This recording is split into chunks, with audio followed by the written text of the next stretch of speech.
Listen up, people. That's right. It's time to listen to the sparks of bliss in your life. I'm your host and life coach, Caroline de Posada from Miami, Florida. And this podcast is an invitation to join me in upgrading our mindset, wellness, and relationships so that together we create a life that unlocks our bliss. Join me each week as we explore practical strategies, inspiring stories, and the moments of clarity, or as we like to call them, los momenticos, that make the world a little more magical. Consider this your weekly dose of wisdom in your pocket. Are you ready? Let's do this. Hey, Bliss'ners. Welcome to episode number 42 of Bliss'n Up. So last week, I shared how I had a little dip in my energy, kind of fell off track, found myself procrastinating a little bit again, something I've been trying to work on and avoid in my personality. And I shared 3 mindset shifts that I think would really support you in shifting your thoughts when you are in one of those situations, when you're kind of feeling like you've been in flow and then you fell out of flow and suddenly you're feeling like you're back to square one, or like you've reverted to the old you, or maybe you're just feeling a little stuck and you don't know how to get out of it, or maybe you're a little frustrated that things had been going well and deep down inside you're like, oh, I knew it couldn't last. I just knew it. I knew it wouldn't last. So we tend to be a little judgmental with ourselves when that happens. And it's so important to use mindset shifts in those moments to kind of help us get out of those funks, right? I mean, our mindset is incredibly powerful and important. But I realized there was a couple of things that I also did that I didn't talk about that go beyond the mindset.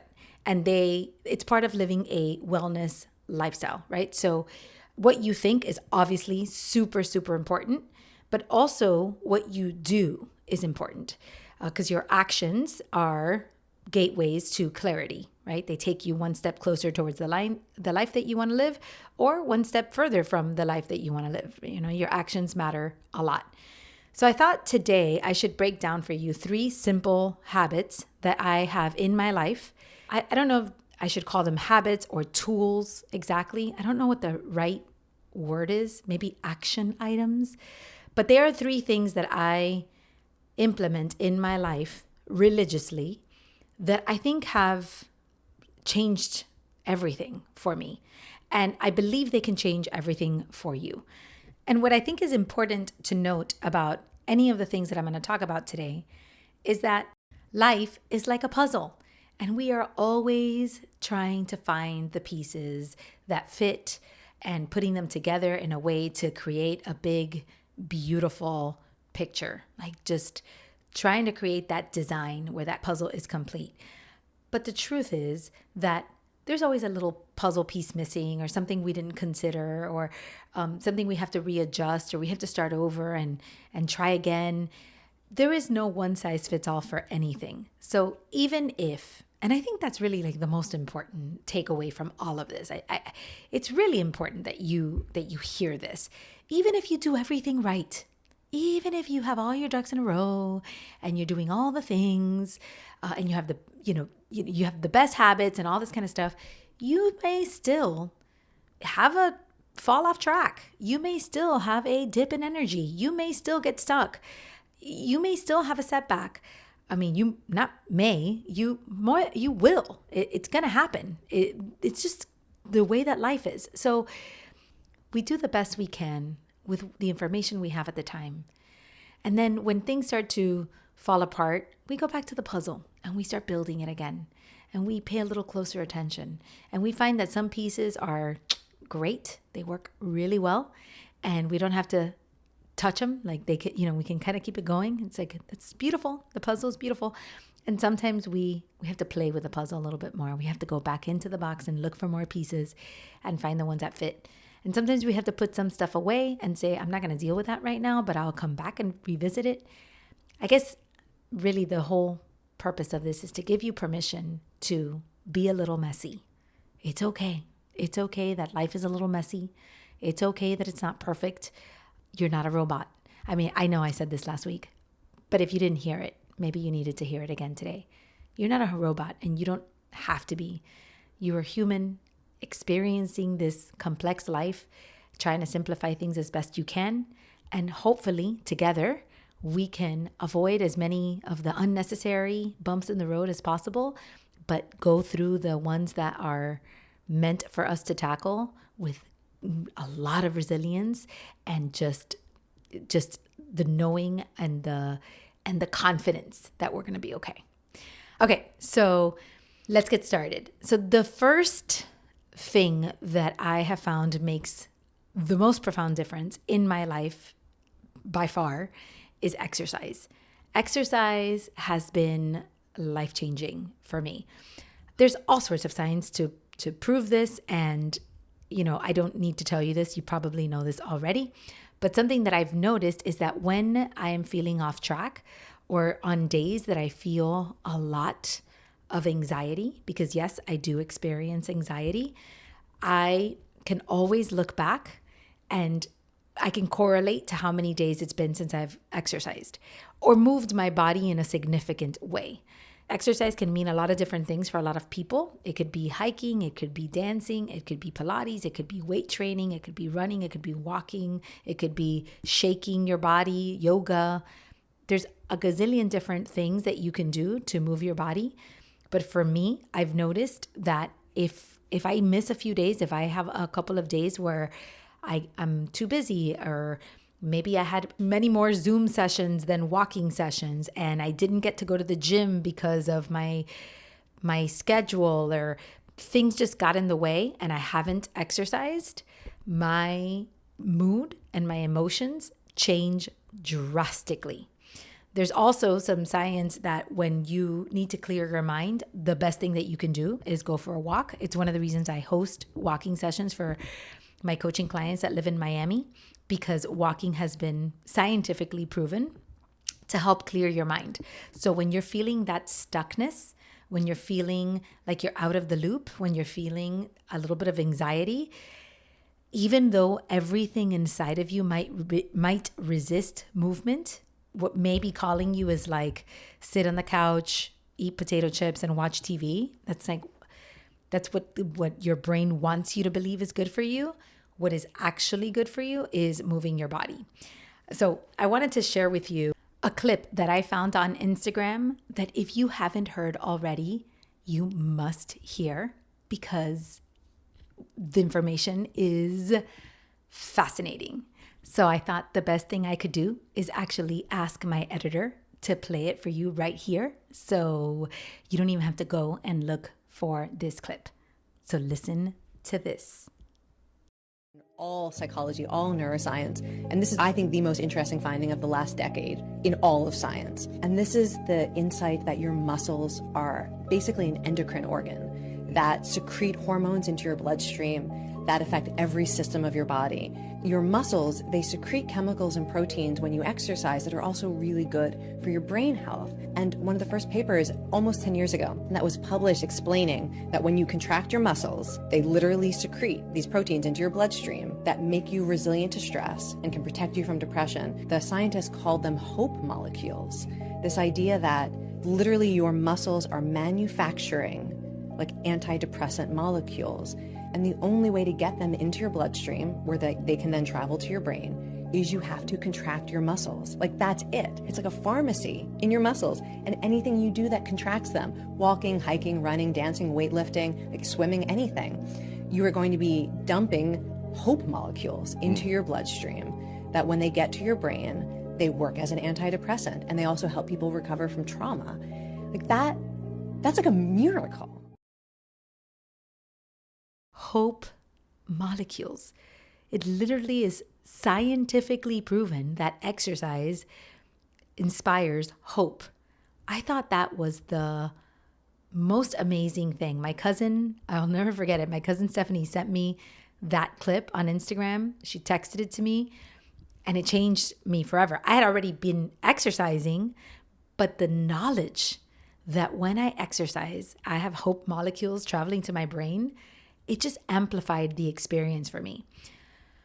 which is important because that's when we talk about putting the puzzle pieces together. I think it's important to realize that power moves and power actions are very, very powerful, but they are even more powerful when you attach meaning to them, when you use your thoughts and your mindset to amplify the action that you're taking.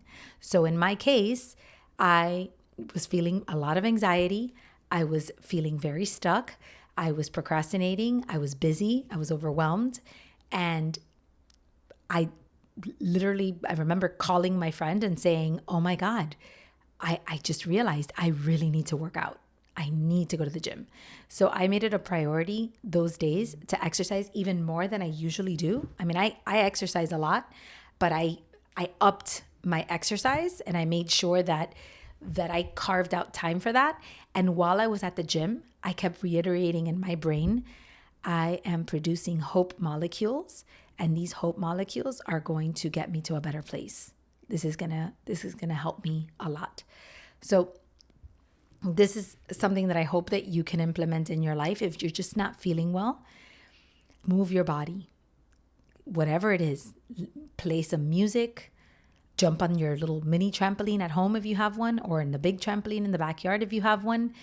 Go for a walk, do high jumps, do squats, break a sweat.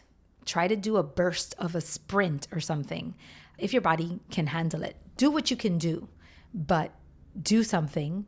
And when you move your body, remind yourself that what you're doing is you're activating hope molecules, and remind your brain that you are giving it what it needs so that it can clear itself up and so that it could support you in the thing you're trying to accomplish so that you can go back into your flow. The second thing that I did, and I considered this to be one of my secret weapons, is coaching. I am a coach, but I also have a coach. I work with different coaches for different things. And I do that because I believe in the power of coaching so much. And I will tell you that even when I started coaching, I believed in the work because I've been studying personal development my entire life. Since I was 7 years old, I've been in this world of personal development. My father was a motivational speaker, and he, immersed me in this world. He had me listening to the 7 Habits of Highly Effective People on audio cassette when I was 7 years old. I mean, that just tells you everything that you need to know. I've been drinking this Kool-Aid my whole life. So I believe in the work. But I will say that because I was so immersed in this work forever, and I had read all the books and I had gone to all the speeches, and my dad had all these guru personal development people that were his friends, and I had a lot of access to them, I never really felt that I was a candidate myself for coaching. I thought other people were candidates for coaching because maybe they hadn't been exposed to the information that I had been exposed to. But I kind of considered myself an expert in this field. And because I was an expert, I didn't really think that I personally needed a coach. And when my father passed away, one of his dear friends led me in the direction of a coach. He basically forced me to go. And I obeyed him. And I did start working with a coach. And that was the beginning of my coaching journey. That was 10 years ago. This year, it'll be 10 years since I started actually coaching myself, like actually hiring coaches for myself. And ever since then, I've worked with multiple coaches on all different ranges of things. And every single one of them makes my life better in one way or another for different reasons. So something that I did this week is I made an appointment with one of my business coaches because I was struggling with the podcast and with how I was feeling. And when I was in my session with her, we really went deeper than the root of the issue. And if you listen to my podcast on when the water gets in the cracks, I don't remember the exact episode it was, but I'll link it in my show notes. Rarely, we have these symptoms, right? We have symptoms that show up in our lives, and we think that symptom is the issue. but rarely is that the issue. It's usually the gap.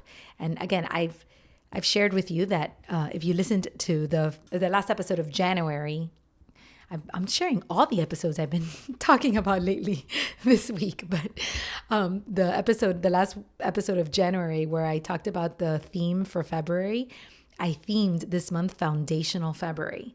And I did that because I really wanted to tackle some foundational things in my life, in my business. I wanted to get back to basics and really work on solidifying some of my foundations.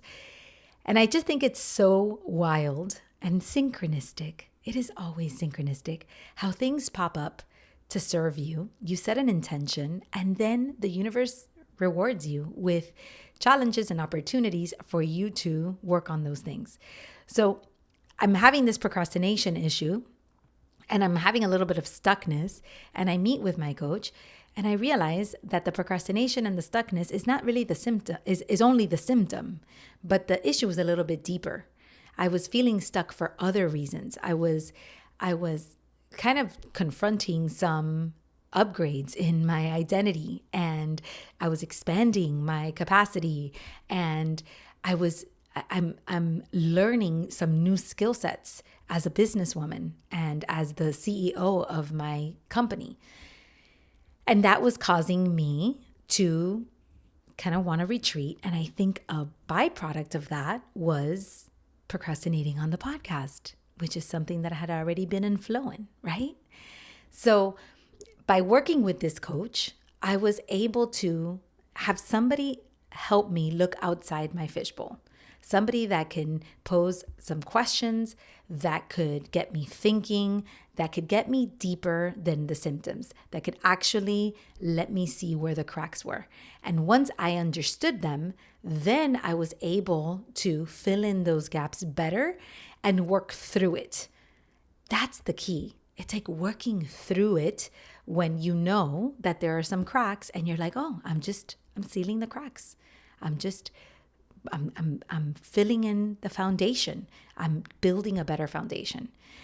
That led me to the third action that I took, which is affirmations.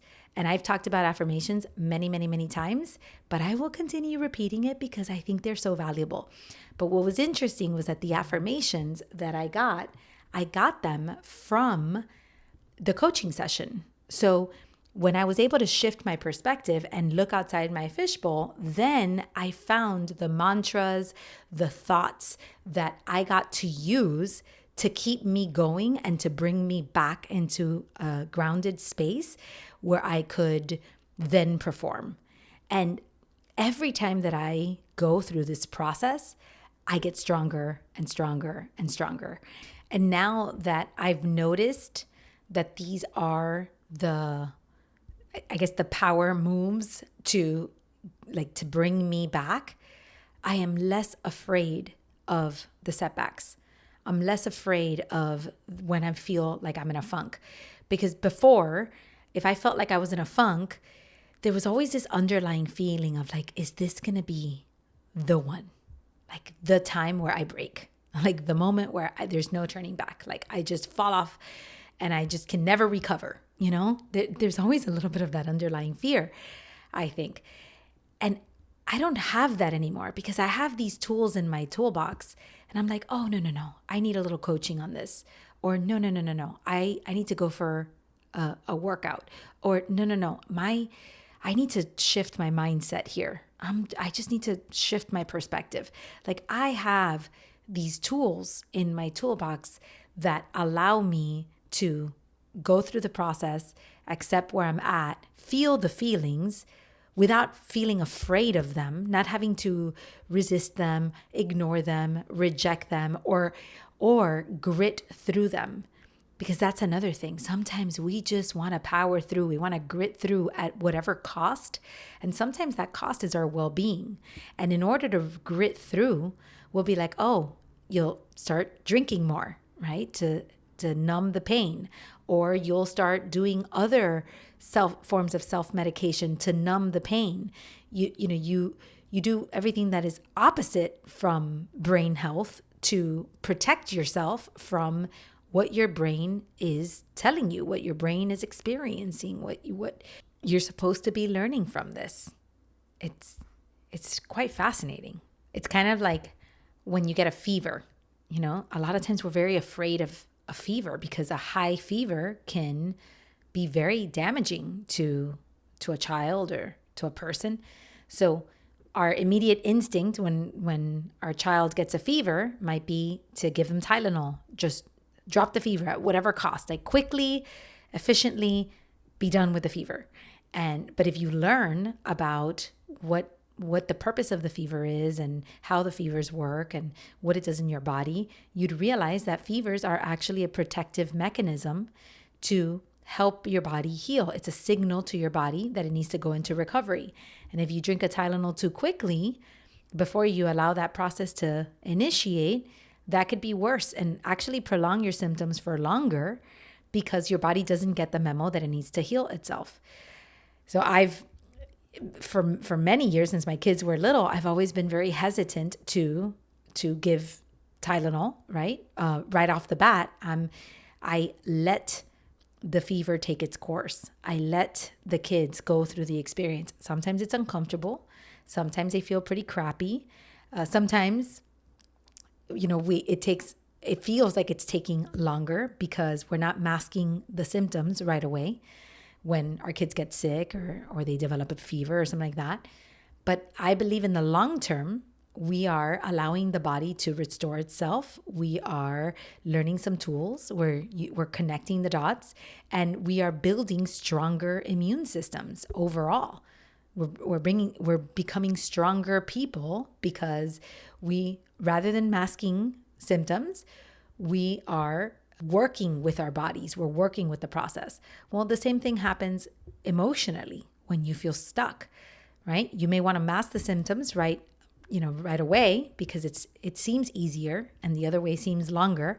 But in the long run, you are really tapping into your resilience. You're developing your emotional intelligence. You're allowing your body to heal itself. You are restoring yourself as a human being and using your spirit, your tools, habits, action items, mindset shifts, all the things that you need to support you in that process so that you can recover. And of course, maybe sometimes you'll need a little bit of Tylenol, and that's okay too. Or you'll just need to get into your pajamas and binge watch some series on Netflix for one night and give yourself permission to do that. And that's okay too. It's not all or nothing.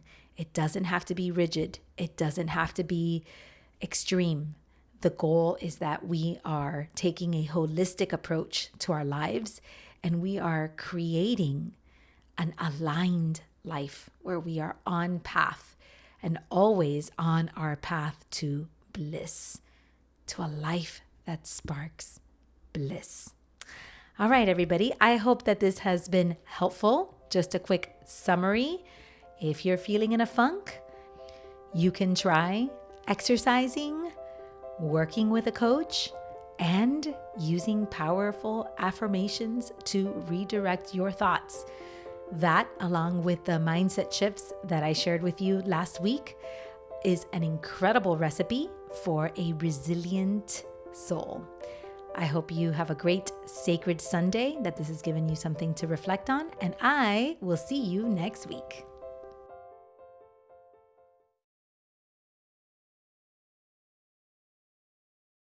That's it for today's episode. Thanks so much for being here. I am deeply, deeply grateful for this time to connect.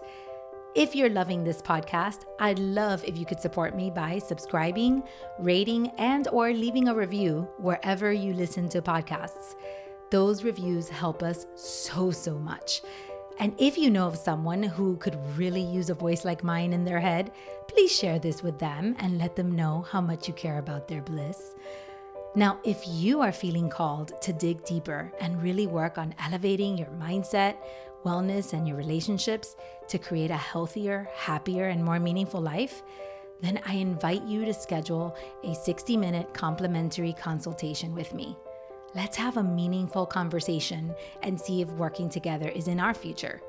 You can find the link to the calendar of consults right there in my show notes, but you can also connect with me on my website, carolinedeposada.com, or just send me a DM on Instagram at Caroline de Posada. Like my friend always says, the project is big and you're a part of it. So thanks for being here.